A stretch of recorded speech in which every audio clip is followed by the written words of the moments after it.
Welcome to Basic Brewing Radio for Thursday, September 14th, 2017. I'm James Spencer. Here at Basic Brewing Radio, we're all about home brewing.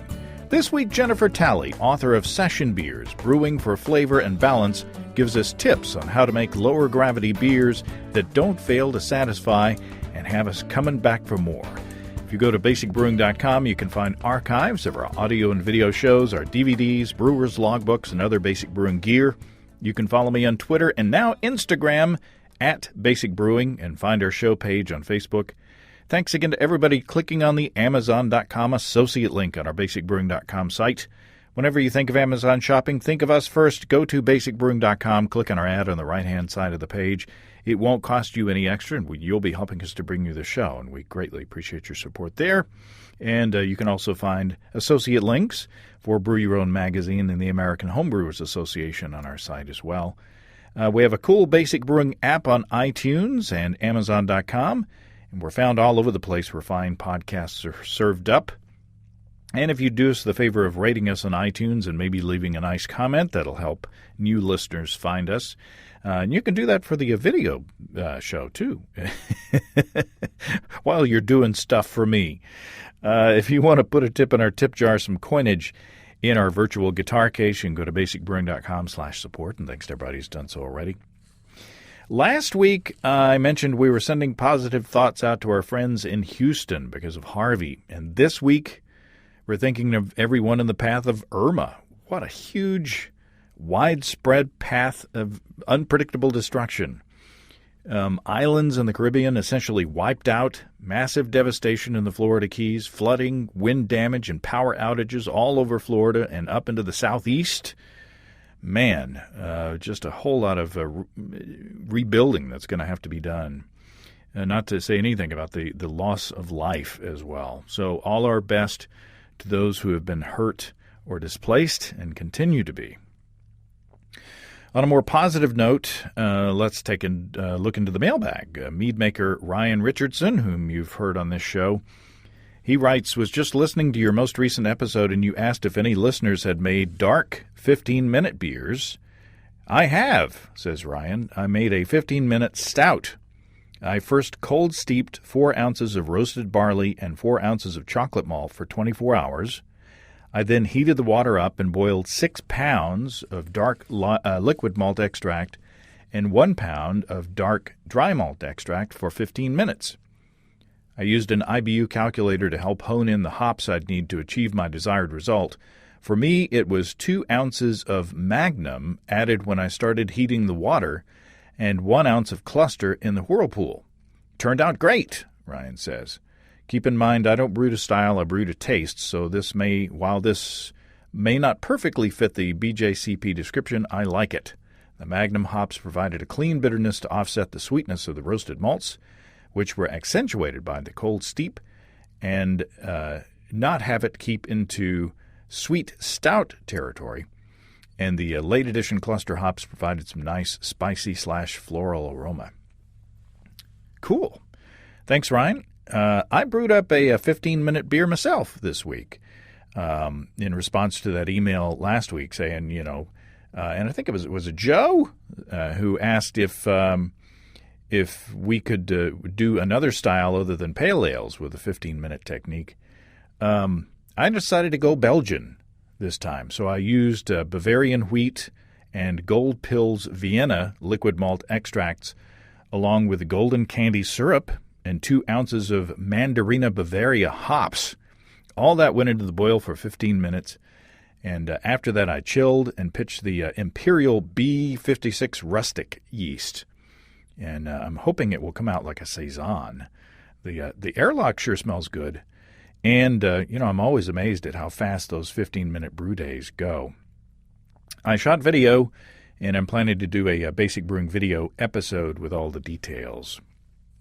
The weather is amazing nowadays here in Northwest Arkansas, and I brewed that beer in the beautiful weather outside with my electric brewing system from our sponsors, Desiree and Dave of High Gravity in Tulsa. My system is the 240-volt, 10-gallon brew-in-a-bag system, but you can do extract beers in it too, of course. With that Blickman boil coil, man, it sure heats up the water in a hurry. And for when you're doing all grain, The Warthog EBC 130 brewery controller has a mash mode and a boil mode to give you excellent control over your process. And of course, High Gravity also has a 120-volt 5-gallon version like Steve Wilkes has. Steve is very happy with his as well. You can get it with a pump to recirculate your wort, or you can go old school, brew in a bag, and skip the pump. It's up to you. Check out all the turnkey electric systems and standalone Warthog controllers to take the pain out of propane at family-owned and operated HighGravityBrew.com. And if you use the code EBC75BB, you can get $75 off your electric gear. Take the pain out of propane and go electric at HighGravityBrew.com. Now, if you go back in the archives of Basic Brewing Video, in August of 2010, you'll see a story I did at the Beehive Brew-Off, Beehive Brew-Off Homebrew Competition. At the end of the story, I did a quick soundbite with Jennifer Talley, who was then head brewer at Squatter's Brew Pub, and we met very briefly just to do that quick interview. We didn't get a chance to talk, just about a minute. So, as Jennifer and I were getting this interview set up last week, she gave me a call, and her caller ID said Salt Lake City. So in my feeble brain, I thought she was still there, and you can hear that in the interview, unfortunately.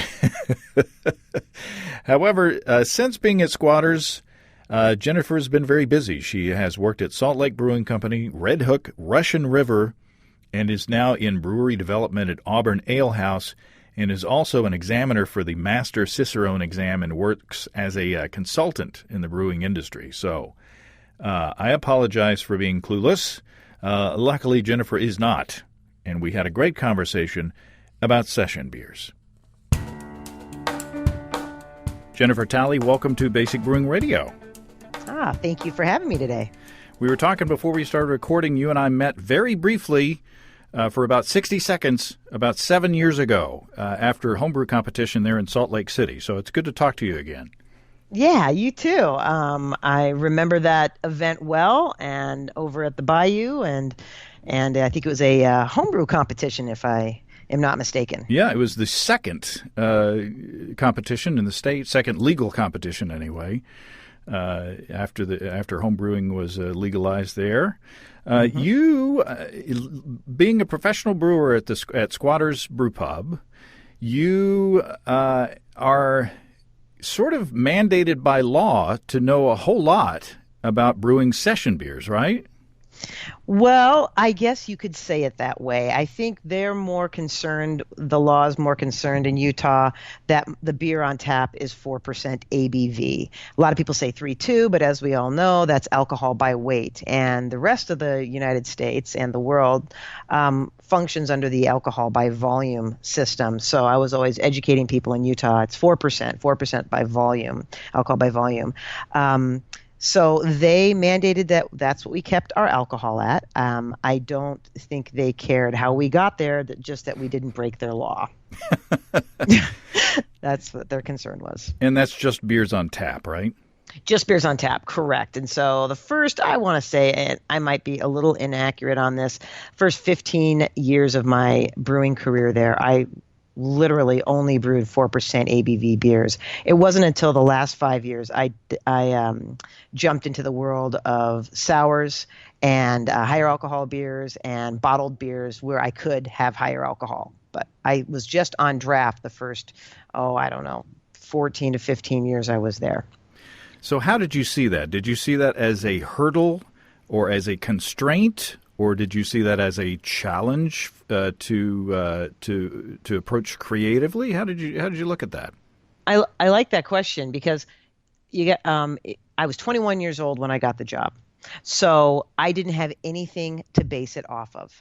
I had just become a beer drinker over the last couple of years prior, 18, 19. I started jumping into the world of home brewing in my kitchen, going to college, and really didn't have a feel for alcohol and styles and history of styles. I really didn't know what I was doing at all. And I got the job there making $4.75 an hour in 1991. So it's really all I knew.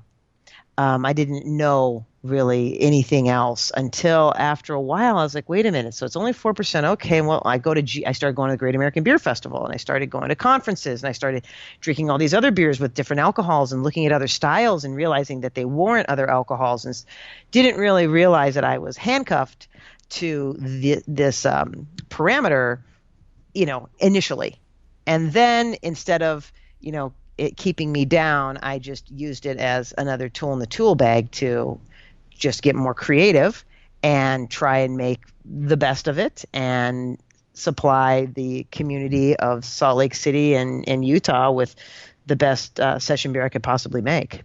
In a way, it might make you a stronger brewer, just like, sprinters when they train with those, parachutes dragging behind them. If you've got something holding you back, once you get that removed, maybe that makes you stronger. I do. I think it made me stronger, maybe not so much in the parachute analogy, but I know what you're saying. I think it made me stronger because everything, and I talk about this in the book, there's nothing to hide behind.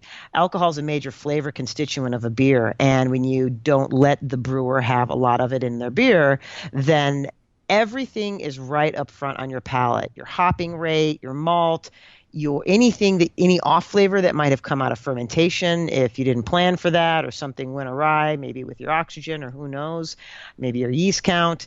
And so you've got to really have a very good grip on all your quality control measures, all your sanitation and your fermentation, because if you have an off flavor at all, it's very apparent because there is no large alcohol flavor component to cover it up.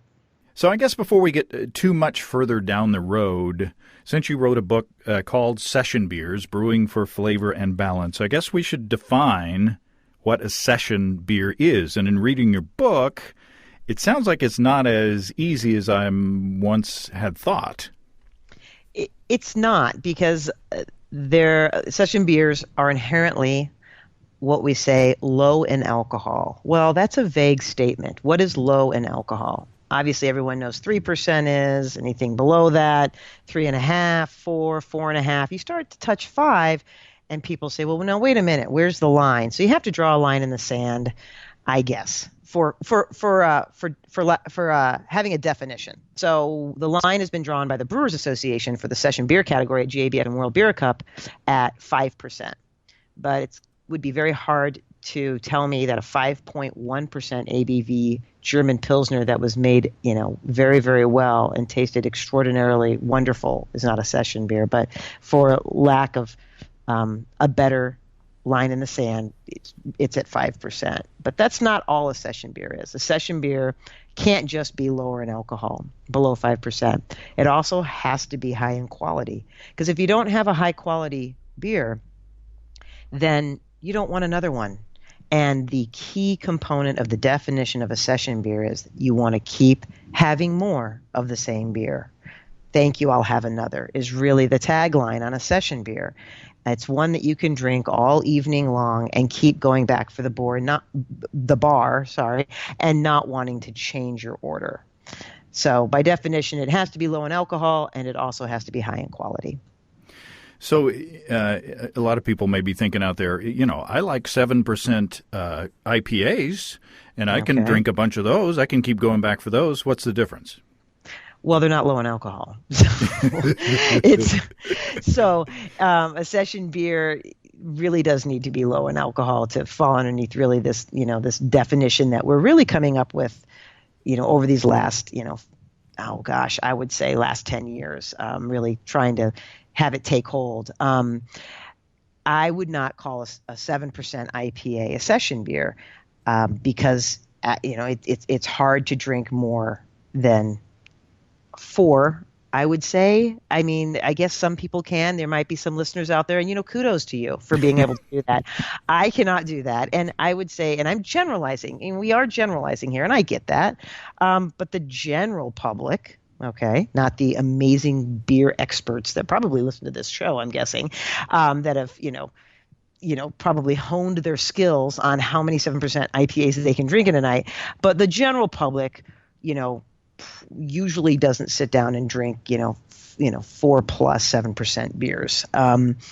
lot of people have beers and need to drive home. A lot of people are having beers and also they're with their family, or maybe have to get up the next day and go to work. And so it's a little bit more difficult when you're putting large amounts of alcohol in your system consecutively all night long. Yeah, I guess part of the definition I've heard of a session beer in the past is being able to have a session of sitting around and having a conversation with your friends and being able to drink, 2-3 beers and, being able to have an intelligent conversation and then, being able to remember it the next day. I would think that's part of it. Absolutely. I think it is part of it. It's being able to, go home after you spend a couple hours having session beers with your buddies, drinking, 3, 4, maybe even 5, and make dinner and be able to put kids to bed, or, be able to, wake up the next morning and feel fresh and either drink more session beer or go to the brewery and work, or wherever your workplace is. So I would have to agree with you on that. So you have a section on historical examples. What are some of those historical examples came about because of legal restrictions as well, right? I mean, what are some examples of some beers throughout history that we can consider to be sessionable? I would think one of the archetype is a bitter, a true English bitter.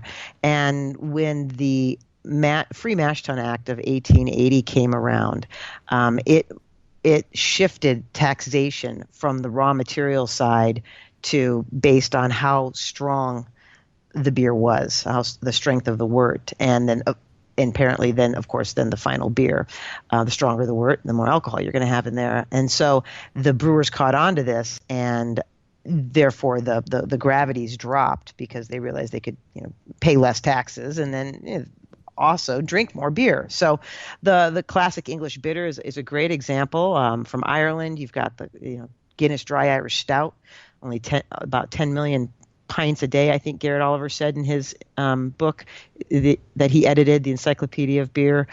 The Oxford Companion, he said about 10 million pints of Guinness are served and consumed every day around the world.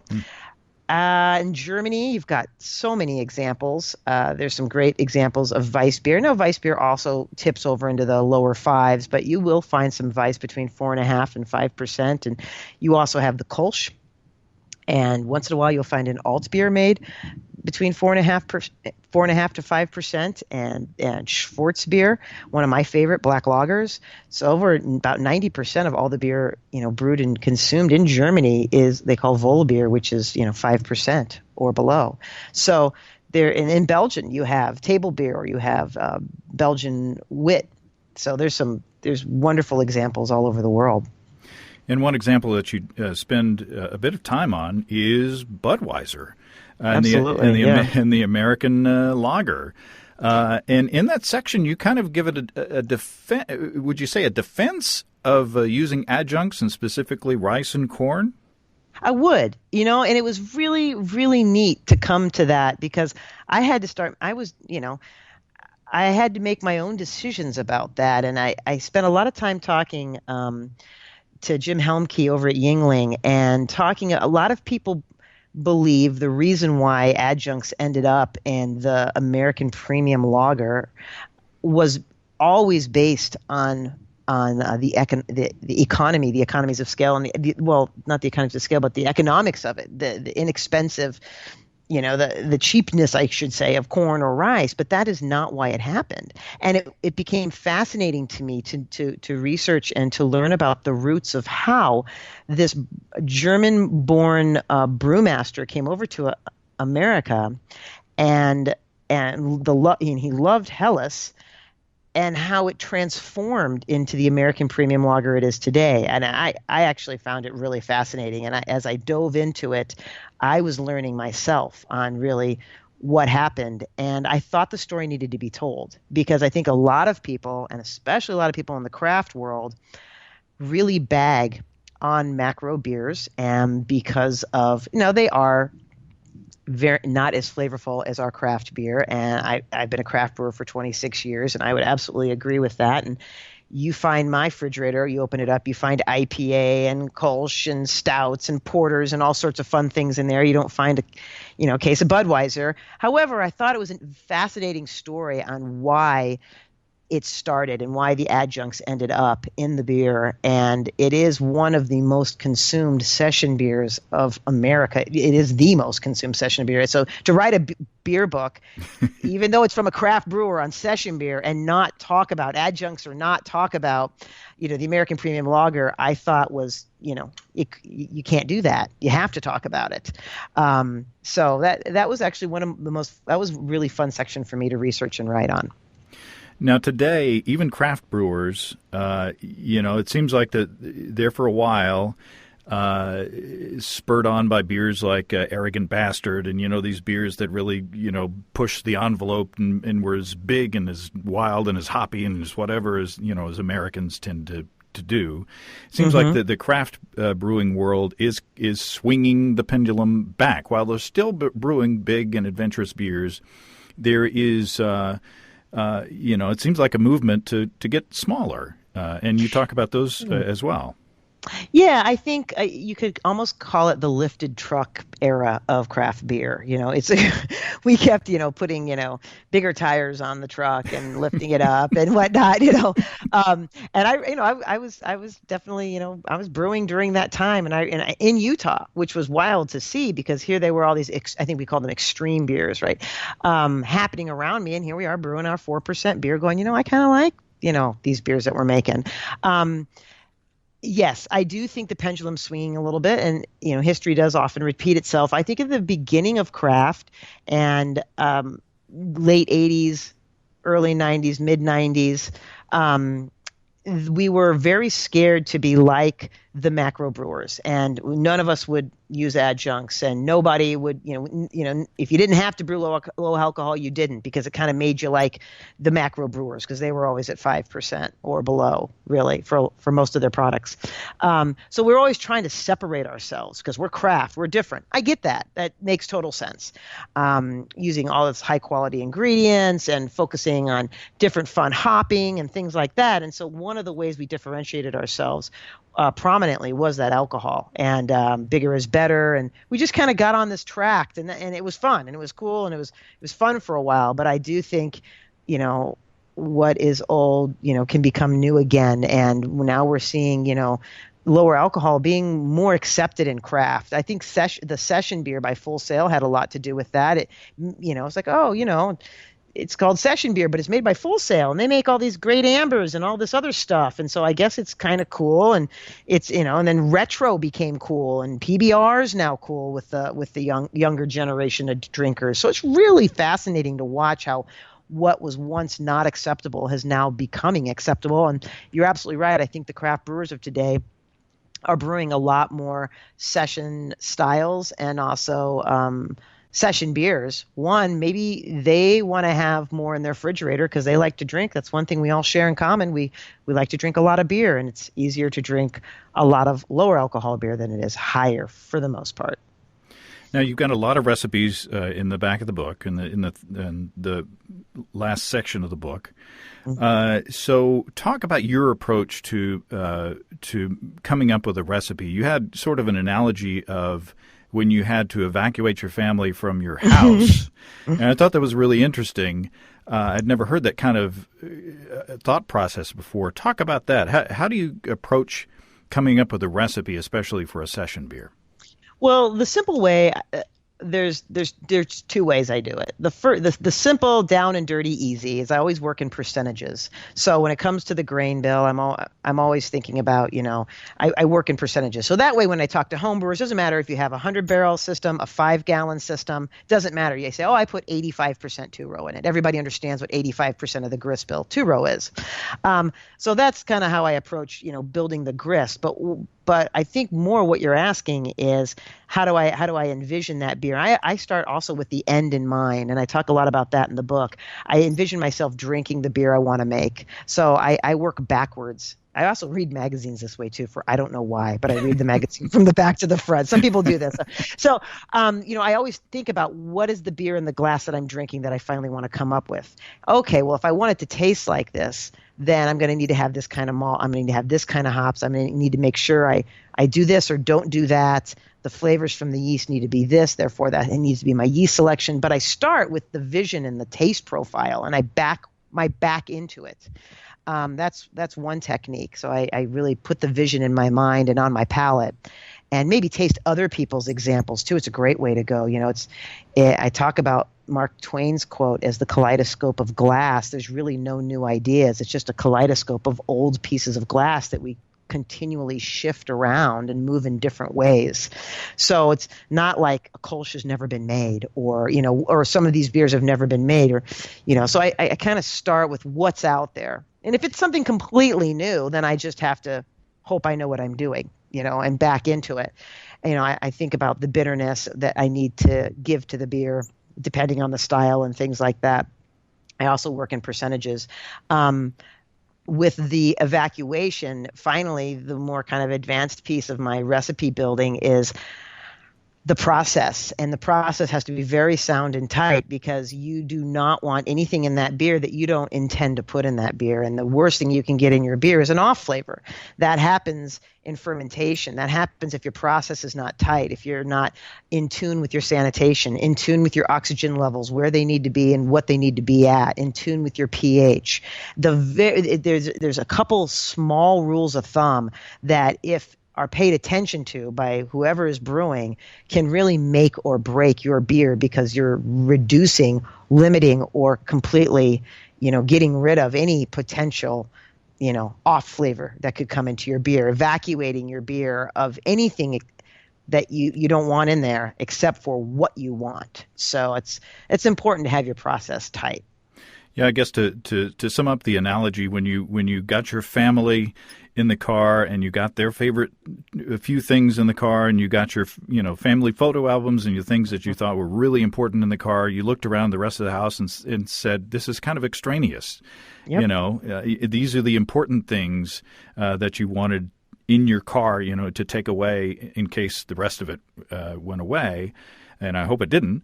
It didn't. It ended up that they did get a hold of the fire, and I'm still sitting in my house today. So well, that's good.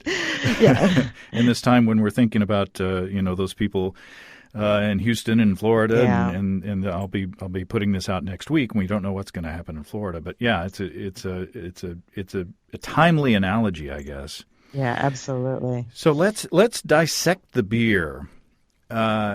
Talk about, specifically in relation to session beers, how does the grain bill enter into it? What kinds of things do you have to think about when you're building your grain bill that help you with, say, the mouthfeel that you want, because you have a lower alcohol, you have potentially a lower finishing gravity if you're not careful, all these things that you're thinking about when you're talking about you're standing in front of the grain bins.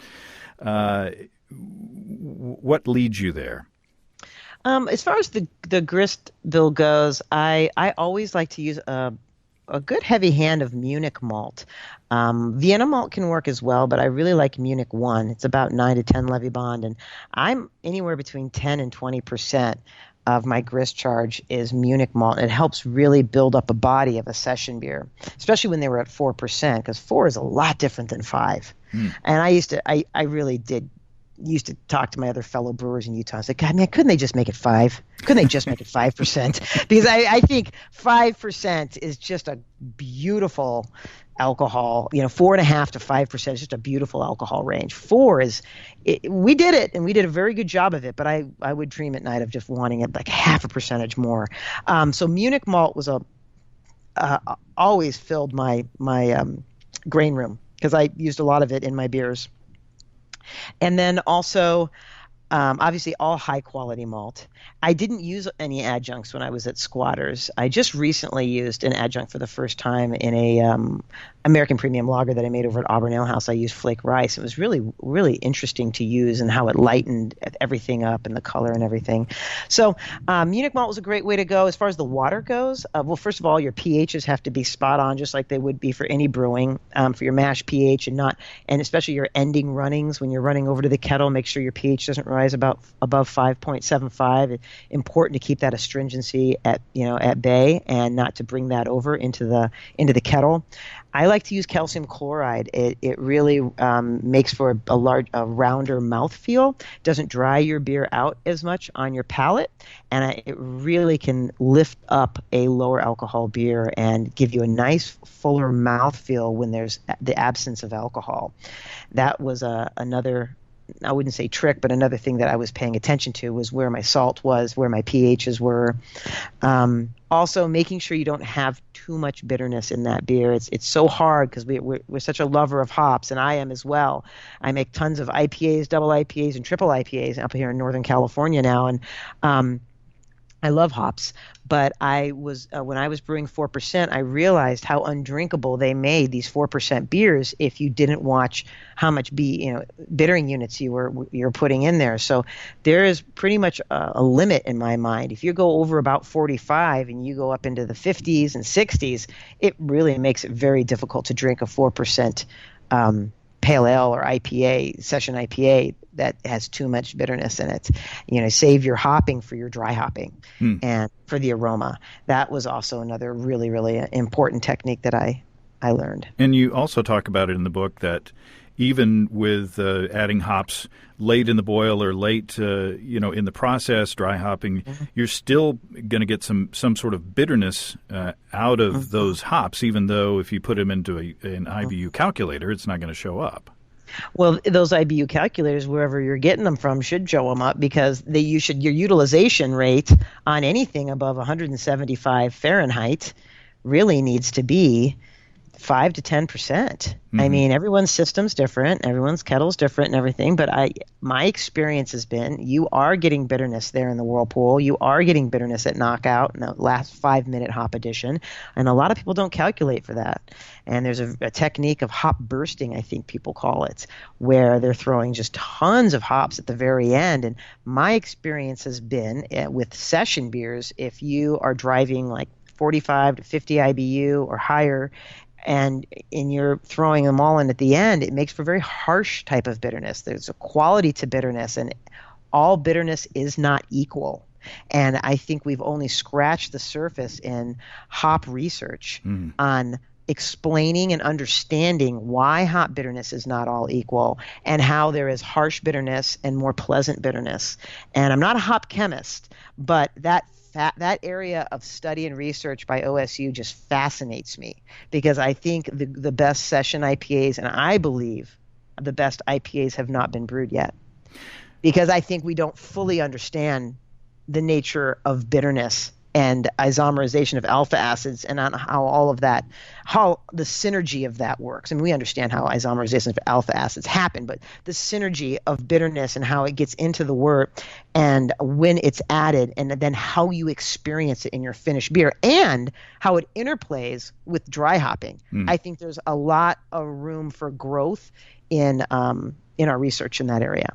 Yeah, and talking to Stan Hieronymus and Randy Mosher about biotransformation and combining different varieties of hops together, and it's like 1 + 1 = 3 as far as the flavor combinations go and things like They're that. They're endless. Yeah. So what about bitterness in session beers? What is it about lower gravity or lower alcohol beers that makes the hop bitterness so much more harsh, do you think? Is it just that the lack of residual sweetness, or is it the lack of alcohol, or what's going on? Well, I wouldn't say harsh. I think if you over bitter your session beer, it will be harsh no matter where you throw those hops in, no matter if it was the start of boil or the end of boil. If there's too much, it's just too much. It's too much bitterness for that beer to handle because alcohol, like I said, is a major flavor constituent. When you take it away, I mean, I can help round out the mouthfeel with calcium chloride. I can help build up that malt body and palate flavor with the Munich malt, but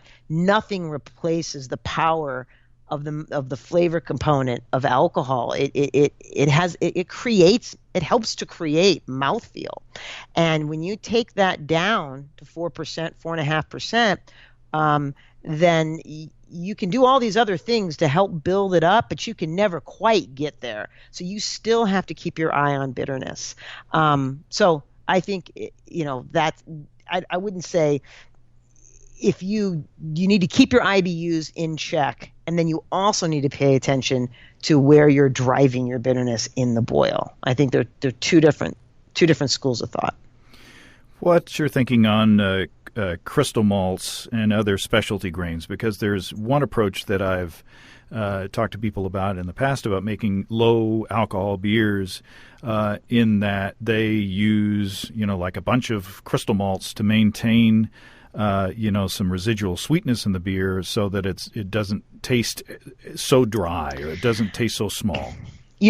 I like to finish my session beer, just like I finish beer above 5%. I mean, it all depends on it all depends on what I'm making. Okay. But I did not come above the 3 Plato level. Okay. And I don't have to talk in balling, right? I could talk in Plato. Well, you can, or if you know specific gravity as well. Let you. Okay. Well, that's 12, I guess. That's 1.012. Yeah, there you go. Okay, so I like to finish my pale ales around 2.5. So I don't have 2.5 Plato, and I did not like to leave a bunch of residual sugar in there. One, your beer is more subject to degradation with that residual sugar, and I don't think it fakes body well. I don't think residual sugar fakes body well. I don't think it's a good technique for making session beers, arresting fermentation so it doesn't go too dry. I think changing your salts to calcium chloride, having a healthy fermentation, not over bittering it, creating, and one more thing I will say towards that question on bitterness is, it's all of these things I'm talking about. It's all about balance. You're balancing your hops with your malt. You're balancing the alcohol with the hops. You're keeping your pHs in check. You're making sure your fermentation was healthy. But I don't like to make up for a, let's say, lack of alcohol, like in the 6%, 7% ABV range, by putting this kind of false bottom on your beer. I think that would be the way to explain it, of this false bottom of sweetness. I don't think that makes for a good session beer, because if it's too sweet, I'm going to be hungover if I drink a bunch of them. And I don't think I'll want to keep coming back for more. And the key component, right, to session beer is, thank you, can I have another one? You want another one. So I like to be, between 2.3 Plato. Oh, you're going to make me get my calculator up. Or just multiply that by 4, everybody. Okay, I will. I can't do that in my head. So I'd like to be between, 2.3. So, 9, 1.009, and 12, 1.012, as far as my ending gravity goes. So, if you get below 2 and it's like 4%, that gets a little thin. If you get below, I guess, 8, 1.008 in balling, and you're right at 4% and you're lower, it gets really thin. It's really hard to make it. That gets very water-like, So does mash temperature have a big role in session beers? It does. I'm glad you brought that up. Mash temperature does. One of the other things I would do in mashing is I would mash in warmer than brewers from other states, I guess you can say. I would mash it about 155, 156 Fahrenheit, and that would reduce my fermentable sugars and increase my unfermentable sugars, and which would add, these unfermentable sugars would add to the body, but the beer would still ferment out between those numbers I provided. So that's about 68C, something around that. I get yelled at if I don't. You know what? That's fine. And the good thing is, when I got my job over at Red Hook, I put a converter on my phone. So I'm gonna just get that. I should know this just right off the top of my head. I've got John in Adelaide, Australia, years and years ago, sent me a one that I could print out. So I have it here on my wall. So unless I'm reading it wrong. Yeah, about 20. Yeah. Well, wait. I'm sorry. That's some fermentation temperature. I'm going 156. Yeah, that's 6. Did you say 69, 68? 68, yes. Yeah. Yeah. Exactly. There you go. Yep. So you're generating some unfermentable sugars by playing with your enzymes in the mash. So you don't have to add those with like crystal malts or something like that. Yeah, I'll tell you, I'm not a huge fan of crystal malt. I really not. Because a lot of times, well, I'm also packaging beer too. So, a lot of times there's a carbonyls in the crystal malt, and they are much more subject to degradation from oxygen. And so when you get oxygen ingress, and eventually it happens in your beer, unless you drink it within a month, that's great. Just drink it in a month, you're fine. Caramel malt will taste great. But if you are on the shelf, 60 days and whatnot, when you start to oxygen, when when the oxygen starts to, collide and oxygenate those carbonyls, it will start to create oxidative flavors, and instantly your hops will start to fall off. Any dry hopping or hop flavor or hop aroma. So those beers have to be like a dry hopped amber, or they have to be drank very fast, because you can't get around using caramel malts for some of those beers, and there's a definite great time and place for caramel malts. But sometimes when I'm making like a session IPA or even a regular IPA, and I want to drive a little bit of color, I'll turn to dehusked black before I'll turn to a caramel malt. Huh.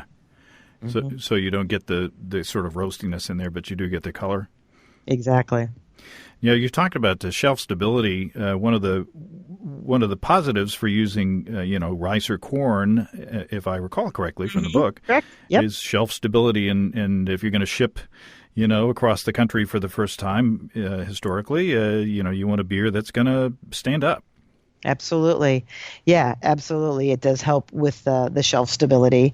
And also, that you hit the nail on the head. So, but a lot of your listeners, I'm guessing, probably aren't super concerned with shelf stability, because I'm guessing they're drinking their beers fairly fast and, whatnot. Also microbiological stability, if you have, lower residual sugars, like I mentioned, in your beer as well.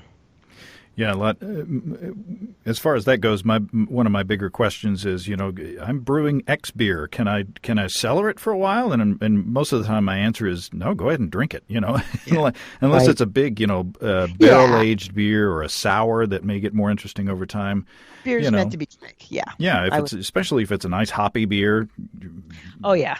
Our Do that hobby in a beers hurry. always go on first, and it's the triples and the malt forward beers or anything like that that will get pushed to the back of the tap list. If it's got dry hops in it, that beer better be on tap at our place. So we haven't talked about yeast at all. So are there any special accommodations that you need to make for session beers with working with yeast? Really, I wouldn't say special accommodations. I think the same rule of thumb that you would use for normal range alcohol beers. I know in super high gravity brewing, and not the process of high gravity brewing, but like if you're brewing a large Plato, large balling beer, like an imperial stout or something like that, you have to really consider, raising your oxygen levels and whatnot for, fermentation. And, some people even do continuous recirculation while they're trying to start their big imperial stout. But for a session beer, you would take the same steps as you would for any 5, 6, 7% ABV a beer. Healthy yeast, very good yeast count, based on the type of Plato you're starting at. And a lot of these session beers, I really didn't start. I really didn't start my starting gravities were hold on, I'm doing it. Were really no more than 50. 1.050. That was kind of the high. So I started my beers lower, and therefore they would ferment all the way out. I wouldn't have to arrest fermentation and get all that residual sweetness and whatnot. But as far as yeast goes, you want good healthy yeast, good healthy fermentations, good healthy oxygen in the beginning, and so there's good growth, and you get the beer off the yeast, so you don't, produce any off flavors from, beer sitting on yeast, so you don't get autolysis coming back up in your beer. Make sure you don't cool your beer after fermentation too quickly, and you do a nice diacetyl rest, and the diacetyl has been reabsorbed into the yeast. You just want to take all the same precautions you would for making beer that is above 5%, but once again, you need to make it's even more important when making session beer that those precautions are taken and that you understand fermentation, you understand the nature and how yeast works, and that you're able to count it, and you're not over pitching or drastically under pitching, and you are getting a healthy fermentation, and that you're not creating these off flavors, going back to the beginning of our conversation when we started, because these off flavors are so apparent, so much more apparent when you have a session beer. So, the question is, you have to be a very, very good brewer to make good session beer. No, I can't let you get away without talking about my weird little experiments that I've been doing. Okay. Let's throw it on me. Let's hear it. Because I've been making these little 1% and 2% alcohol beers by using malted rye as my base malt. Okay. So in talking to Stan Hieronymus on his wheat book years ago, I said, of course you can't make a beer with 100% wheat. And he said, sure you can. Sure you can. And so I said, well, and so I made a beer with 100% wheat, and it turned out well. And then I found malted rye, and I said, let's see how this works. And so I made a standard gravity beer with malted rye. And if you're familiar with rye at all, you could probably predict the way it turned out, because a rye wort is it's snotty. There's no other word to say. It's slimy and snotty. And the finished beer, it tasted good, but it came out with a mouthfeel of like Vicks Formula 44D. I bet it did. I'm not surprised. Yeah, I would stay around 30% with that rye charge. But so what I did was I said, well, if this tastes good and it's got all this body, I can cut the grain bill in half and start out at 10, 20 and, come out with a 2% beer that is low in alcohol but still has a substantial mouthfeel. So that's the principle that I've been working with, and I've been doing some kettle soured, little session beers like that. Fun.